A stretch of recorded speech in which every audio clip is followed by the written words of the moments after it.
पण एकूण आता जेनेटिकली मॉडिफाईड आपण जेव्हा म्हणतो, जनुकीय दृष्ट्या विकसित केलेली किंवा त्यामध्ये काही बदल केलेली वाण जर आपण वापरलं तर त्याचा थेट आरोग्यावरती जर परिणाम होणार असेल तर ते वापरणं कितपत योग्य आहे? आरोग्यावरती परिणाम होणार आहेत असा अफवा किंवा भीती पसरवली जाते.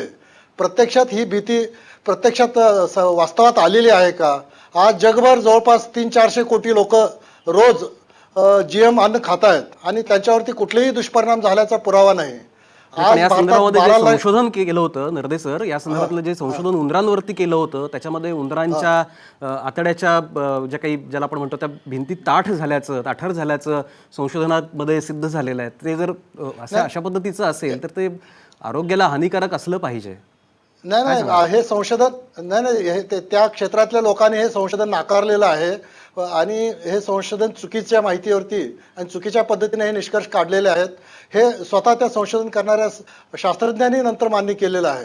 तेव्हा हे जे म्हटलं जातं की आरोग्यावर त्याचा धोका आहे, आज लक्षात घ्या की देशामध्ये 12 दशलक्ष हेक्टर जमिनीवरती कापसाचं बियाणं घेतलं जातं. आता तुम्ही म्हणाल की कापूस हे काही खाण्याचं अन्न नाही, पण कापसाचं जे सरकी तेल आहे, आज बाजारात मिळणारं सरकी तेल हे 100% जीएम सरकी तेलच आहे आणि हे जीएम सरकी तेल खाऊन कोणालाही त्याच्यापासून धोका पोचलेला आहे असं एकही उदाहरण तुम्हाला सबंध देशात गेल्या जवळपास 12 वर्षामध्ये तुम्हाला दिसणार नाही.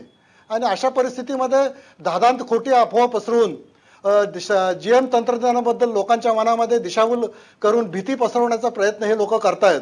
यापूर्वी अनेक वेळा कर्नाटकात, आंध्र प्रदेशामध्ये, पंजाबमध्ये जीएम कॉटनचे झाडं खाऊन जनावरं मेली, मेंढ्या मेल्या अशा बातम्या प्रसिद्ध झाल्या.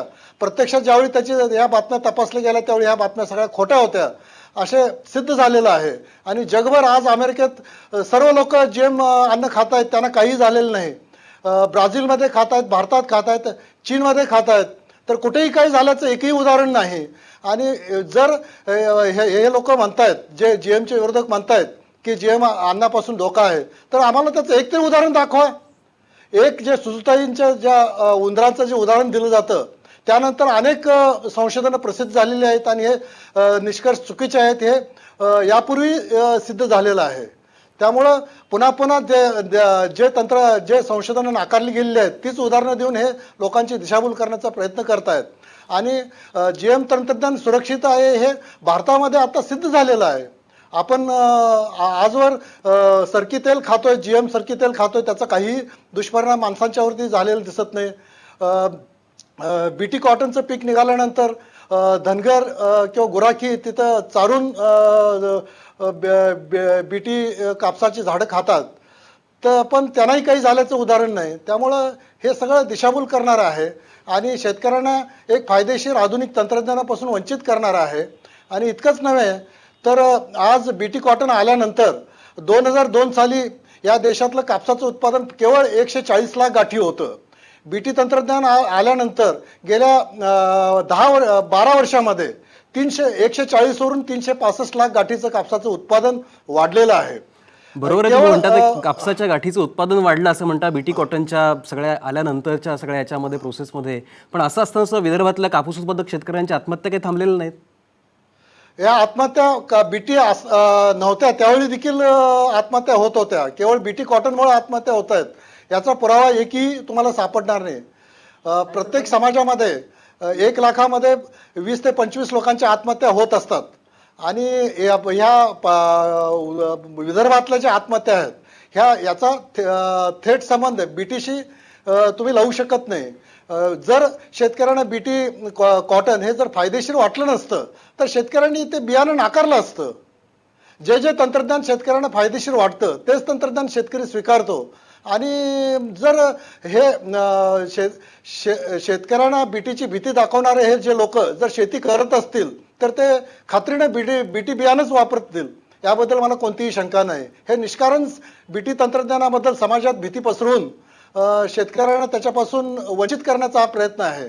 ठीक आहे, याबद्दल निर्देश सर तुमचं म्हणणं कळलेलं. आता मी जातोय पुण्यामध्ये, भारतीय किसान संघाचे दिनेश कुलकर्णी आपल्यासोबत आहेत.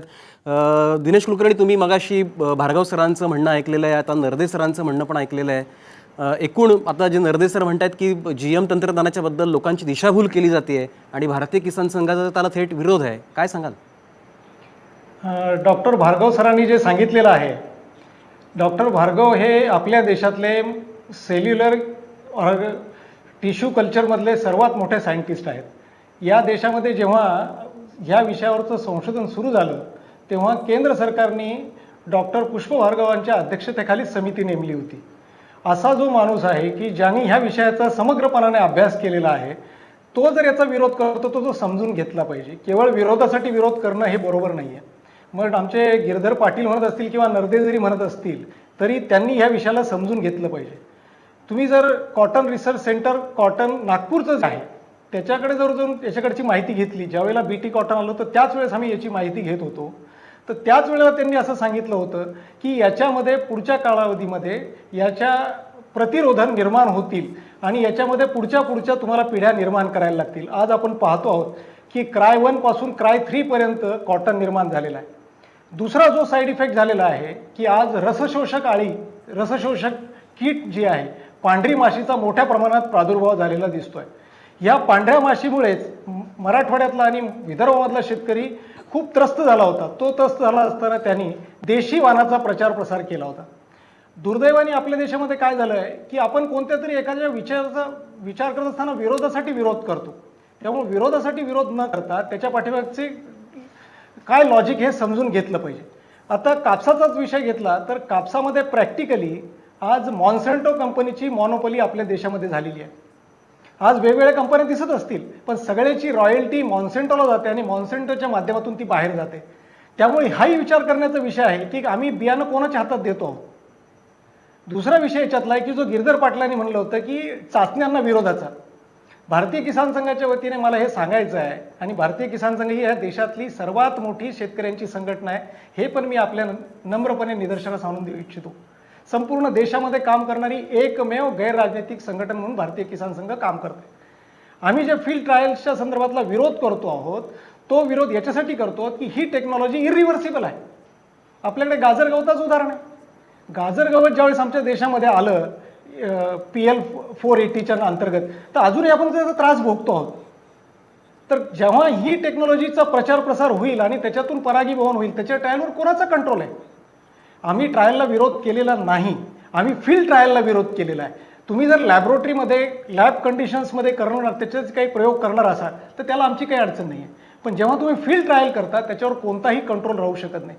आत्ता विदर्भामध्ये किंवा गुजरातमधलं उदाहरण जे सांगतायत आमचे अजित साहेब, त्यांनी जाऊन पाहावं तिथं की तिथलच्या शेतकऱ्यांनी आता बीटीच्या शिवाय पर्याय राहिला नाही म्हणून बीटी करतायत. दुसरं मी जर बीटी केलं तर मला बाजूच्याला दुसऱ्याला बीटीच करावं लागतं किंवा त्याचं बीटी सुद्धा कंटॅमिनेशन होतं. त्याचं आयसोलेशन सेंटर कुठेही, आयसोलेशन डिस्टन्स कुठेही राखलं जात नाही. प्रत्येक बॅगवर लिहिलेलं असतं की आयसोलेशन इतकं पाहिजे. पण आज कुठेही जाऊन पाहावं, डॉक्टर साहेबही त्यातलं सांगू शकतील की एकही शेतकरी ज्यांच्याकडे अर्धा एकर आणि 2 एकर शेती आहे तो आयसोलेशन करेल कसा? त्यामुळे ह्या टेक्नॉलॉजीचा काही उपयोग नाही. आणि डॉक्टर भार्गव साहेबांनी पूर्णपणाने सगळी माहिती आमच्यासमोर स्पष्टपणे सांगितलेली आहे. यांच्यासारखा वयोवृद्ध तपवृद्ध जो शास्त्रज्ञ आहे तो जर सांगतोय तर त्याचा आपण सन्मान केला पाहिजे आणि त्याला विरोध कशा अर्थाने तो समजून घेतला पाहिजे. त्यांचं म्हणणं समजून घेण्याची गरज आहे. आणि उगाचच विरोधासाठी विरोध जर आपण करू तर आपण शेतकऱ्यांना नसत्या जाळ्यामध्ये फसवून ठेवू. शेतकऱ्याच्या बाबतीमध्ये अशा प्रकारची गोष्ट आहे. आमचे गिरधर पाटील म्हणले की त्याच्या अनुभवाचा ज्ञानाचा फायदा, सगळ्या गोष्टी खऱ्या आहेत. परंतु आजही आमच्या देशातला शेतकरी अशा प्रकारचा आहे की बाजूच्या शेतकऱ्यांनी जे पेरलं किंवा बाजूच्या शेतकऱ्यांनी जे कीटकनाशक फवारलं तेच तो फवारतो. किंवा त्याचा खरा मार्गदर्शक कोण आहे? आज शास्त्रज्ञ नाही आहे, त्याचा मार्गदर्शक हा आमचा दुकानदार आहे. आणि दुकानदाराला जे कमिशन मिळतं तो ते त्याच्या गाळ्यामध्ये मारत असतो. बरोबर आहे. तुम्ही म्हणतात की शेतकऱ्याचं आत्ताचं खरं म्हणजे मार्गदर्शक त्याचं दुकानदार आहे असं तुम्ही म्हणताय आणि एकूण तुमची भूमिका चांगल्या पद्धतीने तुम्ही मांडलेली आहे. याच्यावरती आपल्याला परत गिरीधर पाटलांचंही मत पाहायचं, नरदेंचंही मत पाहायचं आहे. अशीच चर्चा आपण पुढे सुरू ठेवणार आहोत. पण एक आता वेळ झाली एक छोट्याशा ब्रेकची. तुम्ही पाहत राहा आवाज महाराष्ट्राचा.